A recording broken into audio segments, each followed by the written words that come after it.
네, 그 다음에 여기 기네요. 네. 4번. 과거의 수륙 분포 변화. 그래서 육지였냐, 아니면 바다였냐, 이런 것들이 알 수 있는 건데, 실제로 우리나라 강원도에서 삼육중 화석이 발견됐어요. 그러면 여러분 일단 두 가지를 알려주겠죠. 일단 우리나라 강원도 땅이 상당히 뭐하다? 오래됐나 보구나. 그래도 적어도 2억 년 전에 생긴 땅이구나. 이런 것도 당연히 알 수 있고요. 또 하나 뭐냐면 삼엽충이라는 애가 바다에서 살았어요. 그러므로 지금은 산골짜기지만 과거에는 여기가 뭐였구나? 바다였구나. 네, 그런 것도 알려주는 겁니다. 네, 이런 식으로 수립분포 변화도 알 수 있고, 그 다음에 과거의 기후 변화, 네, 그래서 따뜻한 곳에 살았냐, 차가운 곳에 살았냐, 이런 것들도 추정할 수 있고요. 네, 그리고 이런 것도 안 돼요. 유공충 화석. 여러분 석유. 제가 아까 석탄을 말씀드렸어요. 석탄은 옛날에 살았던 식물의 화석입니다. 그럼 석유는 뭐냐? 석유는요. 여러분 혹시 그 녹조라고 아세요? 따뜻한데 물이 좀 고여 있어. 고여 있는 데서 이렇게 막 녹색의 어떤 애들이 막 이렇게 물 위에 있기는 아니고요. 네, 물 위에 쫙 퍼져요. 네, 그런 걸 녹조라고 하는데, 이런 녹조들이 막 번성하고 있다가 갑자기 비가 확 내리는 겁니다. 그래서 홍수가 발생해요. 그러면 홍수가 발생하면 흙탕물이 내려오겠죠? 그래서 이 흙탕물이 내려오면서 녹조류들을 확 덮친 거죠. 덮쳐가지고 얘네가 미처 빠져나가지도 못한 상태에서 이제 깔려버린 거죠. 그런데 이게 워낙 양이 많다 보니까 썩지도 못하고 그냥 그 상태에서 갇혀가지고 이렇게 쭈쭈쭈 된 건데, 이때 이런 녹조류들을 좋아하는 벌레들이 있었을 거 아니에요. 그럼 이 벌레들이 녹조류를 먹겠다고 왔는데 하필 흙탕물에 같이 이렇게 간 거죠. 그러면 결과적으로 이런 플랑크톤의 사체로부터 만들어진 게 사실은 석유거든요. 그런데 그 석유가 탐사되기 전에 이걸 땅을 이렇게 파다 보면 이 플랑크톤을 먹겠다고 왔었던 벌레가 있을 거 아니에요. 그 벌레가 석유 근처에서 발견된다고 해서 그걸 우리가 뭐라고 하면 유공충이라고 해요. 네, 그래서 석유를 탐사하고 있는데 유공충이 발견됐다. 야, 좀만 더 파면 되겠구나. 곧 석유가 나오겠구나. 이렇게 확실할 수 있는 증거가 되기도 합니다. 네, 그래서 이런 식으로 자원 탐사할 때도 화석을 가끔 쓰기도 합니다. 다음 3번 지질시대. 아이쿠야, 지웠다. 네, 여러분 지질시대 아까 다 말씀드린 거예요. 네, 그래서 여러분 여기에는 대로 구별하지 않고 선캄브리아 시대라고 나오는데 이 선캄브리아 시대가 여러분 지구가 생성된 지는 약 한 50억 년 정도 됐을 거로 추정하지만 지질시대는 50억 년부터 시작한 게 아니고 여기 지금 45억 년부터 시작이에요. 근데 왜 45억 년부터 시작일까요? 이게 현존하는 가장 오래된 땅이에요. 그러니까 제가 아까 지질시대라는 게 정의가 뭐라고 그랬죠? 지질시대의 정의? 땅으로부터 정보를 얻는 시대를 지질시대라고 그랬잖아. 그래서 가장 오래된 땅 기준으로 간 겁니다. 네. 그 다음에 거기서부터 쭉 와가지고 5억 3,900만 년에 고생대가 시작되고 요걸 현생노대라고 합니다. 그 다음에 고생대랑 중생대 사이에 2억 5,200만 년, 그 다음에 중생대랑 신생대는 1억도 아니에요. 6,600만 년 사이에 이렇게 갈립니다. 자, 그런데 여러분 딱 보시니까 어떤 시대가 제일 길어요? 선캄브리아 시대가 가장 길죠. 그 다음에 고생대, 그리고 중생대, 신생대가 제일 짧습니다. 이럴 수밖에 없었던 게 아무래도 현재랑 가까운 시대에 정보가 많기 때문에 그렇게 구별할 수밖에 없게 되는 겁니다. 사실은 이전의 땅은 어떻게 됐어요? 없는 거죠, 이제. 다 용암됐어요? 그 전에 땅 자체가 없었을 거예요. 네. 기억나시는지 모르겠는데 마그마의 바다가 형성되고요. 그 다음에 핵과 멘틀이 분리되고요. 그 다음에 천천히 식으면서 지각이 탄생하게 되거든요. 그래서 그때 생긴 지각부터가 아마 45억 년으로 지금 추정하는 겁니다. 다음 오른쪽으로 넘어갈게요. 자, 11페이지 거기 보시면 지시대 구분 이거 다 아시는 얘기고, 자, 화석이 거의 발견되지 않는 시대, 그래서 생자를 붙이지 않습니다. 생자가 없는 시대 무슨 시대예요? 선캄브리아, 그것도 시대입니다. 대구별이 아니에요. 네. 그런데 이 선캄브리아 시대, 자, 요거 가끔 학교 선생들이 뭘로 잘 출제하시냐면 서술형 주관식으로 가끔 출제하실 때가 있거든요. 네, 그래서 그냥 아예 암기를 해두세요. 여러분 성캄브리아 시대 때 왜 화석이 잘 없습니까? 라고 물어보시면 일단 성캄브리아 시대 때는 생물 자체가 숫자가 많지 않았어요. 그래서 생물의 수가 너무 적었다. 조금 과학적 용어를 사용해서 쓰면 개체 수가 적었다. 이렇게 적으시면 됩니다. 네, 그러니까 생물 자체의 숫자가 많지 않았다. 뭐 이렇게 적어도 되지만 조금 멋지게 쓰면 개체 수가 적었다. 이렇게 쓰시면 되고요. 그 다음 또 하나, 이 성캄브리아 시대 때 생명체들이 척추동물이 없었어요. 그러니까 단단한 뼈도 없고 껍질도 없고 이러다 보니까 흐물흐물거리는 애들이에요, 대부분. 네, 그래서 아마도 화석이 만들어지는 것 자체가 어렵지 않았을까라는 거고, 다음 이게 가장 결정적인 건 이겁니다. 너무 옛날이에요.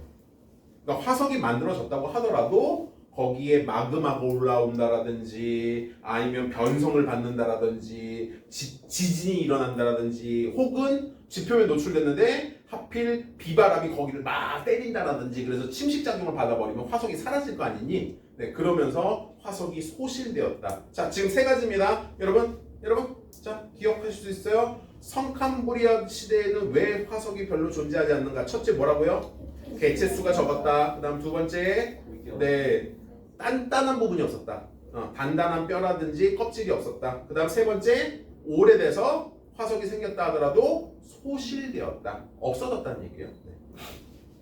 그 다음 뭐 3번, 그래서 지지시대의 상대적 길이 뭐 돼 있고 뭐 대를 세분해서 다시 기로 나누고 기를 세분해서 제가 아까 뭐라고 했죠? 세로 나눈다고 그랬습니다. 그래서 누대, 대, 기, 세 이렇게 구별을 하고요. 여기는 적혀 있지도 않네요. 네. 그다음 4번, 지층에서 발견된 화석으로 지지시대 구별하기. 요건 별거 아니고요. 요건 한번 해봅시다. 여러분 지금 땅이 까나다라마가 있는데 이렇게 봤을 때 일단 당연히 여러분 어느 땅이 제일 오래된 땅이에요? 가 땅이 제일 오래됐겠죠? 네. 왜냐하면 아무 말이 없으면 보통 이렇게 써놓습니다. 지층에 역전은 발생하지 않았다. 역전이라는 말이 뭐냐면요, 땅 위아래가 뒤집어지는 경우가 있어요. 가끔 지진이 발생하면 땅 밑에 있던 땅이 위로 올라오기도 해요. 네, 뭐 지진이 발생할 때, 네, 그러기도 한데 일단 역전은 없었다고 치면 가장 오래된 땅은 어느 땅입니까? 가 땅이 가장 오래된 거고 가장 최근에 만들어진 땅은 마 땅이겠죠. 네. 그런데 이때 A라는 애가 생명체인데 이 생명체가 어디서부터 살았냐면 가나다라에서 살았대요. 그 다음에 B는 어디서 살았냐면요, 나다에서 살았대요. 그 다음 C는 어디서 살았냐면 다라마에서 살았대요. 다라마. D는 라떼만 살았대요. 그 다음에 라떼는 말이야. 네. 그 다음 E는 얘는 정말 질긴 생명력이네요. 가에서부터 여기까지 전부 다 살아요. 여러분 이 같은 애를 뭐로 활용하면 좋겠어요? 이런 거 시상화석으로 활용하면 좋습니다. 그 다음에 D 같은 애는 라떼만 딱 살잖아요. 이런 애들은 표준화석으로 활용하기 좋습니다. 네. 근데 물론 환경을 좀 보셔야 되긴 하지만, 그 다음 F라는 애를 보면 F는 가나다에서 살았고요. 그 다음에 G는 라마에서 살았어요. 자, 이때 지금 이 땅을 크게 두 가지로 구별을 해주세요 라고 한다면 여러분 어떻게 구별하면 되냐? 별거 아닙니다. 그냥 생명체의 탄생과 멸종을 기준으로 땅을 구별하거든요. 그래서 어디서 많이 멸종하고 또 멸종했다는 얘기는 다른 생명체가 거기서부터 시작될 거라는 얘기예요. 그래서 시작된 곳과 멸종한 곳에다 동그라미 칩니다. 하나, 둘 이렇게 쳐요. 그 다음에 요걸 숫자를 셉니다. 자, 그래서 맨 위에는 지금 걸쳐져 있는 게 3, 그 다음 2, 여기가 4개가 나오네요. 그 다음은 1, 여기 3 이렇게 나왔잖아요.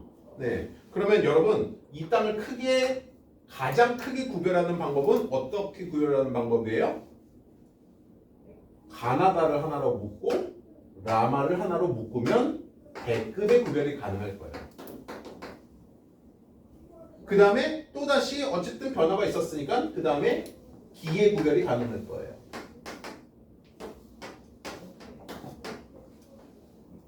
뭔 말인지 이해되세요? 네. 그래서 가장 큰 구별을 하려면 숫자가 가장 많이 걸린 거 거기를 잘라가지고 구별하시면 된다 이런 얘기예요. 그래서 만약에 이걸 두 개로 구별을 해라. 그럼 두 개로 구별하면 어떻게 구별합니까? 가나다를 하나로 묶고 라마를 하나로 묶으시면 됩니다. 이해되셨죠? 어렵죠? 엄청? 네. 자, 다음 한 페이지 넘어갑니다. 으아! 이거 어떻게? 아, 여러분 아쉽게도 여기가 지구과학 파트라서 별 수 없어요. 네. 지구과학 파트는 이게 필요 없어요. 네. 이해하지 마세요. 그리고 이거 사실 지금도 논란의 여지가 계속 일어나고 있습니다. 그래서 고생물학자라고 하는 사람들이 있는데 고생물학자들이 서로 모여가지고 맨날 싸워요. 네. 내가 맞다. 내 의견이 맞아. 아니야. 네. 내가 맞아. 뭐 이러면서 서로 싸우기 때문에 이것도 언제 계속 바뀔 수 있습니다. 이거 확실한 건 하나도 없어서 그렇긴 한데 특징 몇 가지만 좀 외워두시는 게 좋을 것 같아요. 그래서 이거 다 외우셔야 되는데 방법은 그냥 여러 번 읽으시면서 암기를 하시는 방법밖에 없어요. 하지만 제가 또 누굽니까? 네, 약간 요약 정리를 해드리도록 하겠습니다. 네. 우선 이거는 이렇게 적을게요. 오래된 거를 위로 적을게요. 선 캄보디아 시대가 있었고요. 그다음 고생대가 있었고요. 그다음 중생대가 있고요. 신생대가 있죠. 네. 혹시나 학교 선생님들이 이거 연도도 외워라 라고 하시면 일단 욕은 한번 하세요. 왜 연도까지 외우라고 그런가? 참. 네, 근데 가끔 나 낼 거야 그러면서 막 그 연도 간주하시는 선생님들이 있거든요. 근데 저는 좀 의외로 좀 반대합니다. 이게 연도가 매번 달라져요. 네, 그래서 정확하지 않습니다. 이게 학자들이 고생물학자들이 모여가지고 지질학 회의를 한 번 할 때마다 연도를 조금씩 바꿔요. 네, 그래서 이게 연도가 고정되는 게 아닙니다. 네. 근데 지금 고생대 시작이 이게 저는 5억 4천만 년으로 외웠는데 지금 얼마로 돼 있죠? 5억 3,900?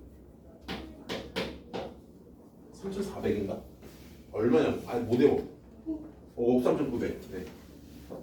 그다음 고생대랑 중생대는 요건 안 바뀐 것 같아요. 네, 요건 2억 5,200만 년. 그다음에 신생대의 시작이 0.66, 0.6600만 년. 그래서 숫자 가끔 내시는 애들이 있고요. 다음 아까 우리 외웠는데 표준화석 다시 한번 외워보겠습니다. 표준화석. 자, 성캄브리아 시대는 화석 자체가 드물기 때문에 표준화석이라는 게 일단 없습니다. 성캄브리아 시대 표준화석 없어요. 자, 고생대 표준화석 누구였죠? 삼엽충. 오, 좋아. 삼엽충. 또? 박주어. 방추충? 네. 이거 말고도 뭐 푸줄리나 네, 필석 뭐 이런 거 외우라고 하는 선생님들이 있을 거예요. 네, 그러면 학교 선생님이 가르쳐 준 대로 그냥 외우시면 됩니다. 네. 네. 그다음 중생대 표준화석 뭐였죠? 암모나이트. 네. 그다음에 공룡. 네. 사실 공룡은요 트라이어스기 때는 별로 없어요. 공룡은 쥐라기 공룡과 백악기 공룡이 있습니다. 네. 그다음에 신생대 표준화석은 화폐석하고 메멀드. 네.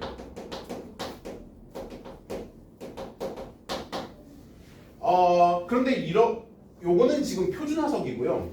사실 시대를 구별하는 게 동물과 식물을 둘 다 쓰긴 하는데 조금 더 우리가 더 구별을 지을 때 더 조금 중요하게 생각한 건 사실은 동물이에요. 그래서 이제 동물계에 큰 변화가 생기는 걸 가지고 이 시대를 많이 구별을 합니다. 자, 제가 아까 살짝 적어 드렸었는데 고생대는요 어떤 동물이 많이 번성하냐면 물고기의 시대예요. 그래서 어류의 시대가 바로 고생대입니다. 그러면 중생대 때는 누구의 시대였냐면 트라이어스기 때는 양서류의 시대였고요. 그 다음에 백악기와 쥐라기랑 백악기는 공룡이 파충류잖아요. 네, 그래서 파충류의 시대였어요.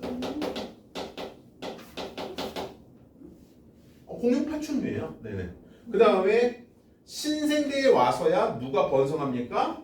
포유류가 번성합니다. 자, 근데 제가 지금 적어드린 거는 번성 기준이에요. 그러면 성칸브레스 때는 동물이 없었나요?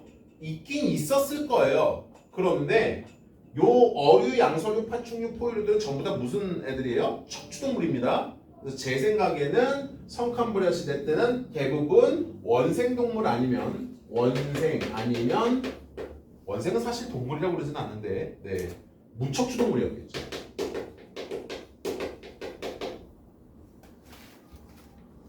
해파리라든지 네, 오징어라든지 네, 뭐 이런 애들 있잖아요. 네, 이런 애들이 아마 성칸브레 시대에 살지 않았을까라는 거고. 다음 식물계는요. 잠깐만. 네, 넘어가기 전에 여러분 오해하지 않았으면 좋겠어요. 이게 어류가 번성했다는 겁니다.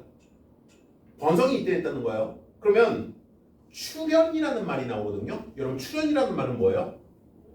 그때 뭐 만들어졌다, 이거 그때 나타났다 이런 얘기잖아. 그러면 여러분들도 마찬가지로 여러분들이 출현했을 때부터 갑자기 머리가 막 좋아가지고 막 여러분들이 막 번성하고 막 이렇게 돈을 벌고 그러는 건 아니잖아. 너 몇 살 때부터 돈 벌었어? 그만 안고 있어. 몇 살 때부터 돈 벌었어? 뭐 이렇게 얘기하면 안 되잖아. 그래서 출현과 번성은 조금 달라요. 그럼 예를 들면 어류가 고생될 때 번성을 하려면 출현은 언제 있어야 될까요? 그거보다 하나 앞에서 출현해야 되는 거예요. 그러니까 어류는 고생될 때 번성했어요. 출현은 언제예요? 성칸브리아 시대 때 출현합니다. 마찬가지로 양서류가 중생될 때 번성하려면 양서류의 출현도 고생될 때 출현해야 돼요. 포유류는 언제 그럼 출현해야 돼요? 중생대에 출현을 해야 신생대 때 번성할 수 있어요. 많이 이해되시죠? 다음 식물계는 조금 구별이 명확하지는 않은데 그래도 번성했던 거 기준으로 따져드리면 고생대 때는 주로 양치식물이 번성했고요. 아까 그 석탄 말하는 거예요. 네. 그래서 고사리 같은 애들이 고생대 때 이거 돌림자네요. 고생대 고사리. 네. 그다음 중생대 때는 주로 누가 번성하냐면요. 거시식물이 번성해요. 거시식물이라는 게 뭐냐면 소나무나 소철이나 은행나무 뭐 이런 애들을 거시식물이라고 하는데 꽃이 피긴 핍니다. 꽃이 있긴 있는데 꽃이 피긴 피는데 꽃이 예쁘지가 않아요. 여러분 소나무꽃 본 적 있어요?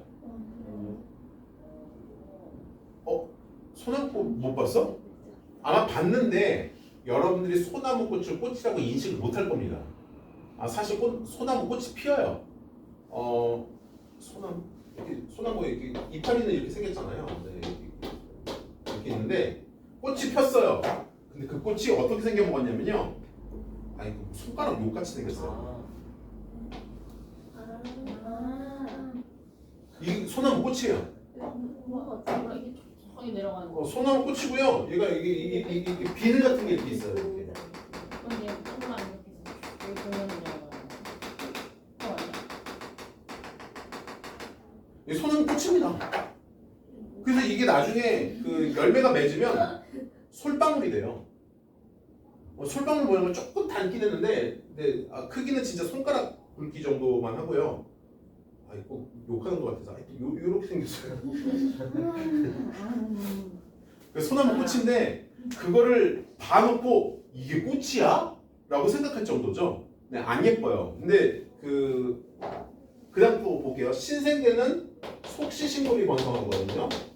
근데 속시식물과 거시식물의 가장 큰 차이점은 뭐냐면 그 밑씨라는 게 있는데 꽃이 피었을 때 이 밑씨가 겉으로 드러나 있느냐 아니면 속 안에 있느냐예요. 근데 속시식물들은 확실하게 번성을 해야 돼요. 얘는 그래서 꽃가루가 날라와서 이렇게 꽃가루가 이렇게 그 밑씨에 닿는 이런 것을 이제 수분이라고 하는데 속시식물은 이 수분의 과정, 꽃가루가 날라오는 과정을 누가 매개해 주냐면 곤충이 매개합니다. 그래서 곤충이 꽃에 가가지고 직접 꽃가루를 묻혀가지고 딴 데 날아가서 또 이렇게 해보고 뭐 이래야 되니까 곤충을 계속 꼬셔야 돼요. 그래서 속시식물들은 꽃이라는 게 예쁘게 펴요. 예쁘게 피는데 거시식물은 꽃이 안 핀 게 아니라 꽃이 폈는데 얘는 곤충이 필요 없습니다. 얘는 바람이 날라줘요. 꽃가루를 누가 날라줘요? 바람. 그래서 바람이 무슨 뭐 얘가 색깔을 구별할 것도 아니고 그지? 그래서 거시식물들은 곤충을 꼬실 필요가 없잖아요. 예쁘진 않아요. 네.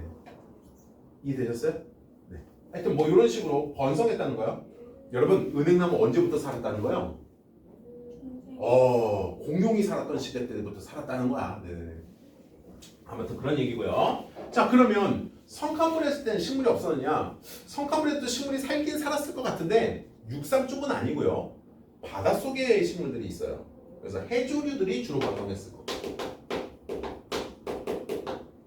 역시 미끈미끈거리는 거죠. 네, 단단한 부분 없이 미역 아시죠? 뭐 이런 애들. 네, 그래서 해조류 같은 애들이 주로 번성하지 않았을까라고 합니다.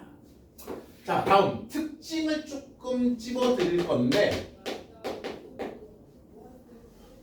성칸불이나 시대 때 가장 좀 중요한 특징이라고 한다면, 이거 표준 화석은 아니에요. 표준 화석은 아닌데 이런 화석이 하나 있습니다. 스트로마톨라이트. 이름 좀 이상하죠? 네. 스트로마톨라이트. 스트로마톨라이트. 스트로마톨라이트라는 화석은 어떤 화석이냐면 바닷속에 그 광합성 세균이라는 애가 있어요.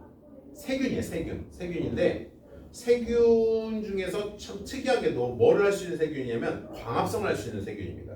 그러면서 이 세균들이 막 번성해요. 근데 번성을 하는데 광합성 세균이라고 그랬잖아요. 그러면 언제 주로 번성하게 돼요? 낮에 번성하겠죠. 그래서 해가 떠 있을 때 와, 해 떴다. 네, 와, 우리 번성하자. 그러면서 쫙 자라요. 근데 그러다가 얘가 밤이 되면 해가 지잖아. 그럼 광합성을 못 할 거 아니야. 그럼 영양분들이 부족해지기 시작해요. 그런데 다 죽는 건 아니고요. 거의 막 이게 많은 수가 좀 죽긴 하지만 죽어요. 근데 죽으면서 요 주변에 있었던 바닷물에 있었던 칼슘 성분 같은 것들을 합쳐지면서 얘네가 좀 단단해지는 어떤 피막을 형성합니다. 이 세균들의 특징이 뭐냐면 세균들은 항상 세균막이라는 걸 만들어요. 그러니까 쪽수가 많아지면. 그러니까 세균이 적었을 때는 상관이 없는데 세균의 숫자가 많아지면 야 우리 연결해 그러면서 약간 미끈미끈거리는 이런 세균막들이 생기거든요. 여러분 이게 세균막 알라나 모르겠다. 경험치가 있을 것 같기는 한데 여러분 왜 싱크대 같은데 오랫동안 안 닦으면 이게 미끈미끈거리는 막 이끼 같은 거 생기잖아요. 근데 이게 만져보면 좀 미끌미끌거려요. 이게 세균막이에요, 세균막. 네. 몰라. 더러운 얘기라서. 네, 하여튼 그래서 이제 세균막을 이게 형성을 했는데 그리고 나서 죽은 거예요. 근데 그 다음날 해가 또 뜨잖아. 그러면 와, 해 떴다 그러면서 또 광합성 세균들이 득실득실 올라옵니다. 그리고 또 죽어요. 이거 또 떴다 그러고 또 죽고 이게 날마다 반복되는 거죠. 그래서 이 화석 자체가 어떻게 생겨먹었냐면요. 약간 먹는 거랑 비유해서 좀 죄송하긴 합니다만 그 페스츄리라는 빵 아세요? 페스츄리? 네, 페스츄리 빵이 어떻게 만든 거냐면 반죽을 통째로 이렇게 해가지고 발효시키는 게 아니고 반죽을 되게 얇게 펴요. 얇게 펴가지고 한 겹, 두 겹, 세 겹, 네 겹, 다섯 겹 이렇게 해서 반죽을 되게 여러 겹을 쌓아놓고 그런 다음에 빵을 구우면 반죽이 여러 겹이 층층 되어 있는 이런 빵을 페스츄리 빵이라고 하거든요. 꼭 그렇게 생겼어요. 화석 자체가. 네, 그래서 이런 화석을 스트로마톨라이트라고 하고요. 그런데 여러분 이거 표준 화석은 아닙니다. 이거 왜 표준 화석이 아닐까요? 광합성 세균이 놀랍게도 현존합니다. 네, 지금도 있어요. 네. 그런데 대신 쪽수가 많은 건 아닌 거예요. 이 당시에는 쪽수가 많았을 것 같은데, 네, 지금은 그렇게 쪽수가 많지 않아서. 그다음 또 이제 얘도 정확하게 어떤 종인지는 잘 모르겠는데, 그냥 여긴 지명 이름입니다. 에디아카라는 바다가 있어요. 이게 이디오피아 말인가? 에디아카라. 바다 이름입니다. 이 에디아카라라는 바다에서 뭐를 좀 주로 발견했냐면 좀 다세포 생물인데 척추가 없는, 당연히 다세포 생물인데 척추가 없는, 네, 그래서 그런 생명체들을 조금 집단으로 화석을 발견한 적이 있습니다. 그래서 이걸 에디아카라 동물군이라고 합니다. 이 두 가지가 성캄브리아 시대의 대표적인 화석인데, 여러분 다시 한번 강조합니다. 이게 무슨 화석은 아니에요? 표준 화석은 아닙니다. 네. 다음, 자, 고생대 때 넘어오시면 이런 기후 같은 걸로는 좀 외우지 마세요. 근데 거기 보시면 성캄브리아 시대 때 대체적으로 온난화였으나 빙하기가 있었다. 뭐 고생대 가면은 네, 역시 대체로 온난화였으나 말기에 빙하기가 있었다. 이런 말들이 거의 대부분 나오기 때문에 기후로 외우시긴 좀 어렵습니다. 그런데 이 고생대에서는 중요한 특징이 뭐냐면 어쨌든 어류의 번성 시대였고요. 네, 석탄기가 있었고요. 뭐 이런데 그 중에서 꼭 정말 외워두셔야 되는 게 이 고생대 끝부분에 가시면, 고생대 초반 중반이 아니라 고생대가 거의 끝나갈 무렵에 초대륙이라고 하는데 이름은 판게아라고 합니다. 자, 일단 용어부터. 초대륙이라는 말이 뭔 말이냐면 지금은 유럽, 아시아 대륙, 아프리카 대륙 또는 아메리카 대륙 뭐 이러면서 각각의 대륙들이 나누어져 있잖아요. 네, 각각의 대륙들이 나누어져 있는데 요 판게아라는 땅은 무슨 땅이냐면 모든 대륙이 다 하나예요. 다 하나로 다 뭉쳐져 있었어요. 그래서 어떤 땅이든 다 걸어서 갈 수 있는 겁니다.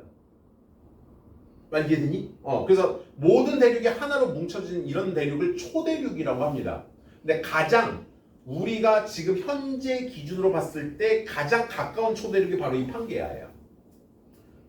여러분 책에는 안 나와 있지만 사실은 이 판게아 이전에도 초대륙이 한번 있었습니다. 약 12억 년쯤 전으로 추정하는데 여러분 12억 년쯤 전이면 어느 시대예요? 성캄브리아 시대겠죠? 네. 그러니까 성캄브리아 시대 때도 엔게디아인가? 이름이 엔게디아 맞는 것 같아. 네. 그래서 엔게디아 초대륙이 한번 있었습니다. 근데 이 초대륙이 나눠졌어요. 나눠졌다가 이게 다시 붙습니다. 다시 붙은 그 시기가 언제라는 거예요? 고생대 말이라는 거예요. 그래서 고생대 말에 판게아가 형성돼요. 이때 형성됐다고요. 근데 이렇게 판게아가 형성될 때 무슨 과정을 거쳤을 거냐면 요때 요 위에서 나눠져 있던 땅이 나눠져 있었던 땅이 있었는데 요 사이에 뭐가 있었을까? 땅과 땅 사이에 바다가 있었겠지. 근데 점차 이 땅들이 서로 막 다가오더니 붙어버린 거야. 이렇게. 그러면 땅이 이렇게 딱 붙어버리면 이 사이에 있던 물들은 어떻게 가야 돼? 물이 막 공중으로 상승할 건 아니잖아.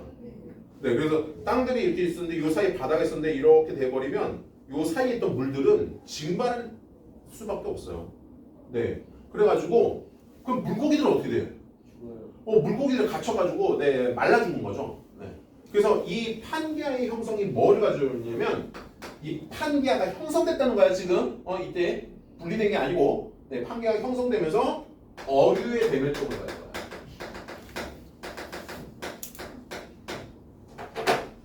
고생대까지 누가 지금 번성하고 있었어? 물고기들이 상당히 번성하고 있었는데 이 물고기들이 하루아침에 네, 빠바바바바바 많이 죽어나가는 거죠. 그러면 야 물이 사라졌잖아. 근데 여기서 버틸 수 있는 애는 누구야? 물이 사라져도 어느 정도 육지를 기어다닐 수 있는 애. 그래서 그때 양서류랑 파충류가 번성하기 시작합니다. 물고기들이 사라지니까 기회는 이때다 이러면서. 그래서 중생대가 펼쳐지는 거예요. 다음 중생대 때는 기후를 하나 외워주세요. 여러분 중생대 기후 체크. 얘가 뭐가 없었냐면요, 빙하기가 없었어요.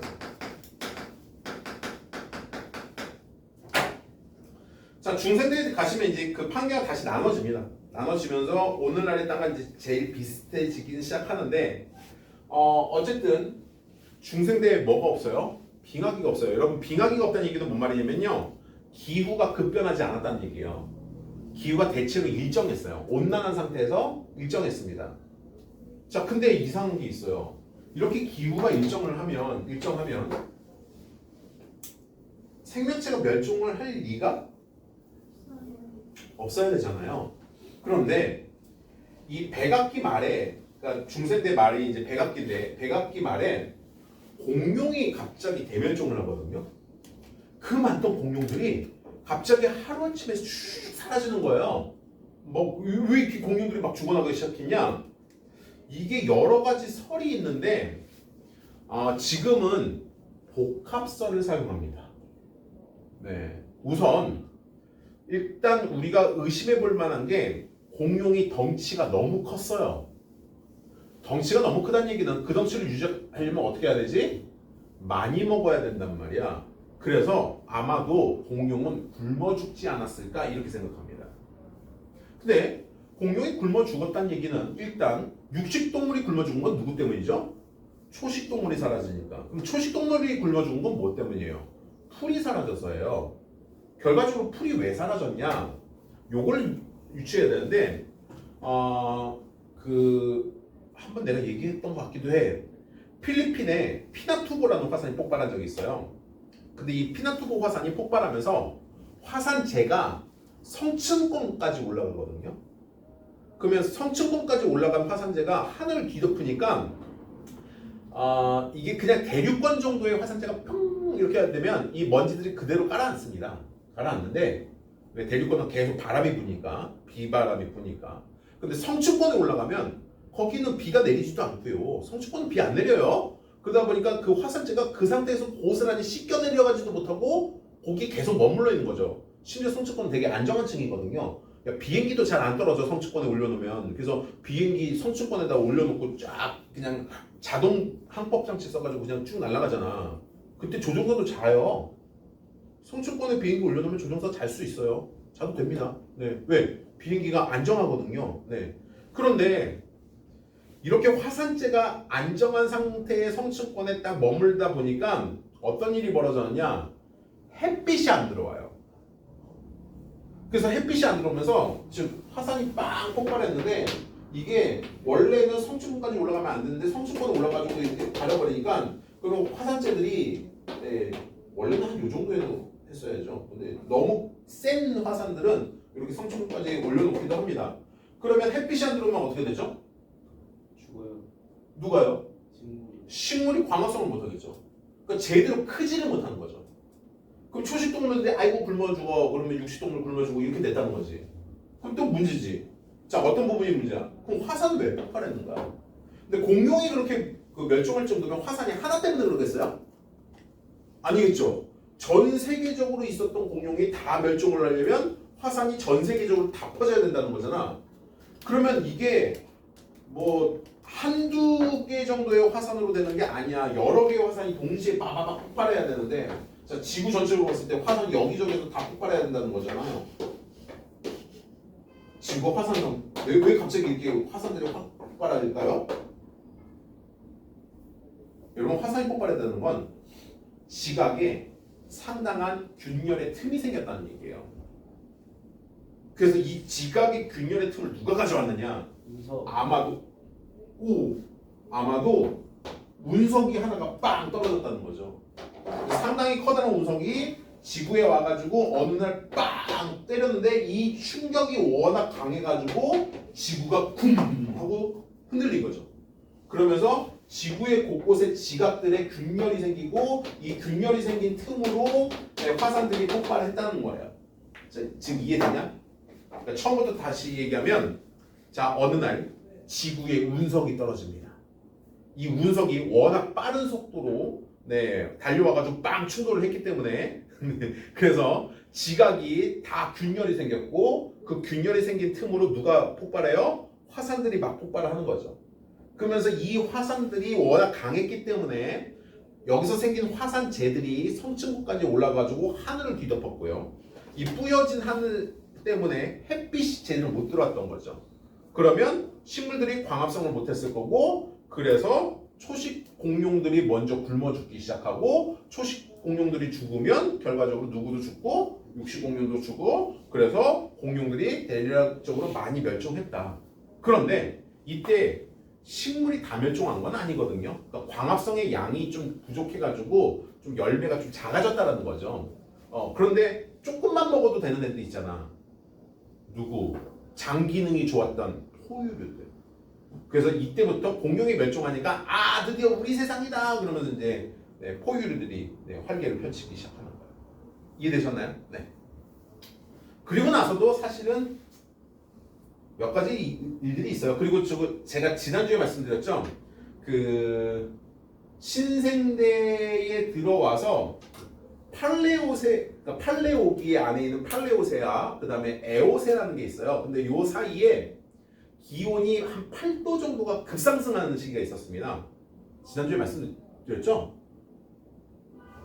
또 기억 안 나는 척 해야 돼. 팔레오세에서 에오세로 넘어올 때 2만 년 동안 몇 도가 급상승을 하냐면 8도씨가 급상승을 해요. 그러니까 신생대의 특징은 여러분 신생대의 특징은 뭐냐면 여러분들이 외울 건 이결 외우는 게 아니라 신생대의 특징은 빙하기가 있고 간빙기가 있어요. 그러니까 신생대가 가장 조금 어떻게 보면 기후 변화가 되게 심할 정도로 확확 변해요. 그 빙하기가 찾아온 거는 왜 그러냐면 그러니까 여러 가지 설이 있는데 이게 설이에요, 설. 어떤 식물들이 갑자기 확 번성을 해버리면 이산화탄소들을 얘네들이 잡아먹으면서 공기 중에 이산화탄소 양이 줄어들 거 아니야. 그럼 온실 효과가 좀 낮아지겠지. 그래서 온실 효과가 낮아지면서 지구가 조금 추워진 거야. 그러면서 빙하의 면적이 늘어나는 것을 빙하기라고 합니다. 근데 여러분 조심할 게 빙하기라는 게 지구가 온통 빙하로 다 뒤덮였다 그런 얘기가 아니에요. 빙하기의 정의는 뭐냐면 현재 지구의 온도를 기준해서 그보다 온도가 낮았을 때를 빙하기라고 합니다. 그 다음 그러면 빙하기가 지금보다 낮았는데 다시 올라갔다가 또 내려왔다가 올라갔다 내려왔다 이건 좀 반복하거든요. 그럼 빙하기랑 빙하기 사이는 뭐라고 할까요? 온도가 올라갔었던 시기가 있을 거 아니야? 그걸 뭐라고 하냐면 간빙기라고 합니다. 그래서 신생대가 좀 희한하게도 빙하기, 간빙기, 빙하기, 간빙기, 빙하기 이러면서 약간 온도 변화가 좀 많이 심했어요. 네. 근데 그 중에 이때도 문제가 생겼죠. 2만 년 동안 8도씨가 변했거든요. 이러면서 온도가 너무 급변하니까 기후 변화에 적응 못한 애들이 많이 죽었습니다. 네, 그래서 요거를 우리가 팔레오세, 에오세의 온도 변화라고 해서 PTM이라고 하거든요.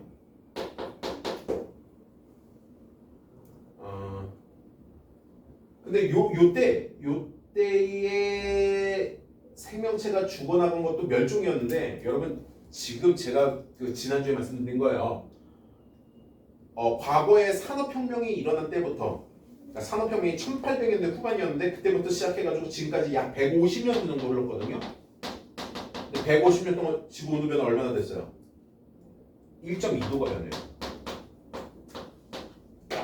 야 2만 년 동안 8도씨가 변한 것도 생명체가 적응을 못해가지고 죽는데 150년 동안 1.2도씨가 바뀌면 여러분 1500년만 해봐. 10배 하자. 1500년에 얼마나 바뀌어? 12도가 올라가는데 2만 년 동안 8도씨를 못 버텼는데 1500년 동안 12도의 온도 변화를 버티겠어요? 그래서 이거 되게 심각한 문제예요 지금. 네. 그래서 인류세가 사실 누구는 이미 대멸종은 시작됐다라고 얘기하는 사람들도 있습니다. 네. 아니 우리나라에서도 지금 문제되어 있는 게 뭐 그런 것들이 있잖아. 왜 여러분 벌 알아요? 꿀벌이 집 나가가지고 다시 안 돌아와요. 갑자기 꿀벌들이 사라져요. 네, 막 곤충기가 제일 먼저 이런 것들을 좀 빨리 감지를 하거든요. 근데 곤충기가 지금 막 멸종이 시작되고요. 아니 올해 사건인 것 같은데 막 우리나라에 이상한 벌레가 붉은 털 무당 털파리, 네, 하여튼 일명 러브버글, 네, 이런 애들이 막 갑자기 출현해가지고 막 집을 다 뒤덮고요. 네, 근데 이게 우리나라만의 문제는 아니에요. 전 세계적으로 어떤 곤충들의 변화가 지금 되게 자주 일어나거든요. 네, 이미 멸종은 시작된 걸로 좀 생각돼요. 그럼 빨리 늦춰야 됩니다. 네. 자, 대충 이해되셨어요? 네. 그래서 제가 체크한데 여러분 빨리 볼게요. 체크한데 봅시다. 자, 성칸불이 하실 때 다른 거 다 괜찮고요. 뭐 자외서 성칸불이 하실 때는 주로 생물이 어디에 살았다? 바다에서 생활하였다. 자, 성칸불이 하실 때 왜 바다에서 생활했냐면 이때까지만 해도 오존층이 없었어요. 오존층은 산소가 어느 정도 농도 이상이 생겨야지만 오존층이 생기기 때문에 네, 이때는 대부분의 생물은 바다에 살았고요. 그리고 밑에 보시면 그거 밑줄 스트로마톨라이트. 옆에 사진이 있네요. 스트로마톨라이트. 네. 사진 진짜 폐수 출입방 같이 생기지 않았어요? 그 다음에 에디아카라 동물군 이런 거 좀 외워두시고요. 다음 고생대로 넘어갑니다. 고생대 말기의 초대륙인 뭐를 형성했다고? 판게아를 형성했다. 수연? 네. 지금 체크하는 거야. 일단 표준어석 다 외우시면 좋겠고요. 네. 그 다음에 밑에 보시면 네, 말기의 생물의 대멸종 이게 뭐랑 관련이 있다고? 판게아의 형성과 관련이 있을 것이다. 그다음 중생대 빨리 체크합니다. 중생대 기후에서 빙하기가 없었다 체크.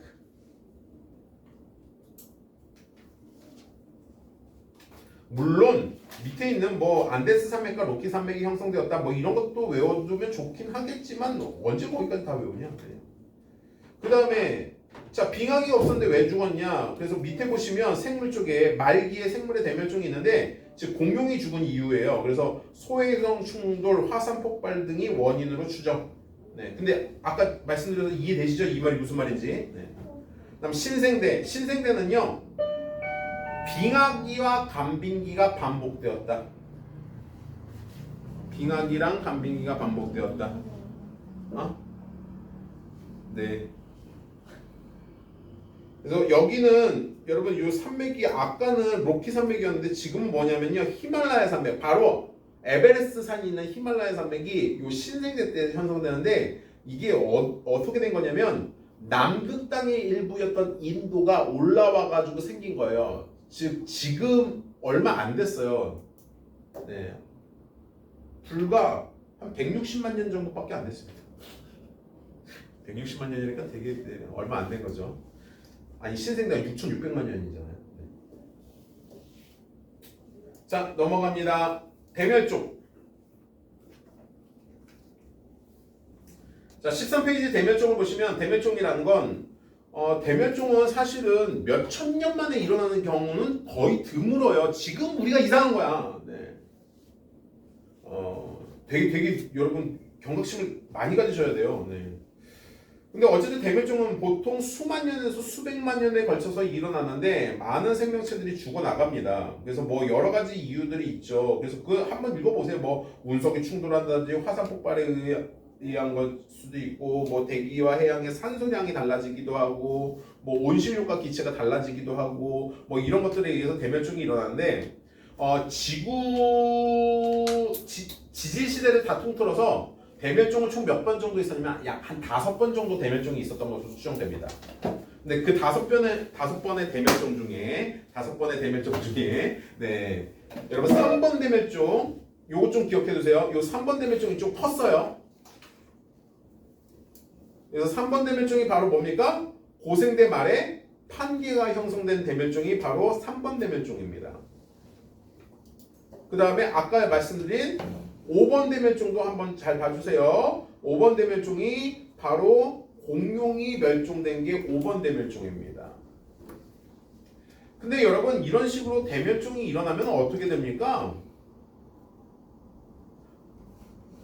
여러분 잠시만 성칸불 했을 때는 대멸종 없어요? 아니 성칸불 했을 때 왜 대멸종이 없어요? 생명체가 자체가 많지가 않았는데 무슨 대멸종이야. 네. 그래서 고생대 때 대멸종 3번, 그 다음 중생대 때 대멸종 2번 이렇게 있고요. 사실 신생대도 대멸종이라고 부를 만한 정도의 멸종은 있긴 있습니다. 근데 이제 그 지질학자들이 여기다가 안 넣어준 거죠. 네. 근데 뭐 아까 얘기했던 그 팔레오에서 에오에 넘어가는 그것도 대멸종이에요, 사실은. 근데 대멸종 됐을 때 여러분 가장 밑에 2번 한번 읽어보겠습니다. 대멸종 시기에는 생물 과의 수가 크게 줄어들고 그러니까 많은 생물들이 죽어나간다는 얘기예요. 그런데 이렇게 생물 종이 크게 달라지는데 이렇게 되면 지구상의 생명체의 숫자가 줄어들어야 될 줄 알았지. 근데 다행인 것은 이게 현재까지는 새로운 환경에 적응할 수 있는 생물들이 나타나고요. 이렇게 적응한 생물들로 인하여 우리 지구상의 종이 다양하게 바뀌게 된 계기가 돼요. 그러니까 대멸종이 안 좋은 거냐? 물론 멸종한 생명체한테는 안 좋았겠죠. 네.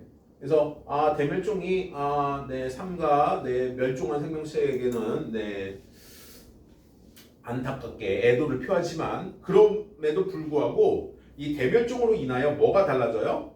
생물 다양성이 증가하는 계기가 됩니다. 지금 많이 이해했니? 네. 여러분 요것도 가끔 주관식으로 나와요. 대멸종이 현재 생명체에게 미친 영향이라고 하시면 대멸종은 당시에는 생명체의 숫자가 줄어드는 개체수가 줄어드는 등의 급격한 변화를 가져왔지만 이것으로 인하여 이후에는 뭐가 오히려 좋아진다고요? 생물 다양성이 증가하는 계기가 됩니다. 네. 이해되셨어요? 네. 그래서 대멸종이 무조건 안 좋은 건 아니다. 네. 대멸종 이후에 상당히 많은 생명체들이 다양하게 변화하는데 여러분 근데 지금 인류세 대멸종은 진짜로 이거는 적응하는 동물이 없을 것 같아요. 그러니까 여러분 대멸종이 일어나는 다음에 생물 다양성이 증가하는 건 적응을 그만큼 한 생물들이 있다는 거잖아요. 네. 이번 건 없을 것 같아서 좀 걱정되긴 합니다. 네. 자 오늘 수업 여기까지 할 거고요. 네, 다음 주에 뵙도록 하겠습니다. 네. 문제 풀어보세요.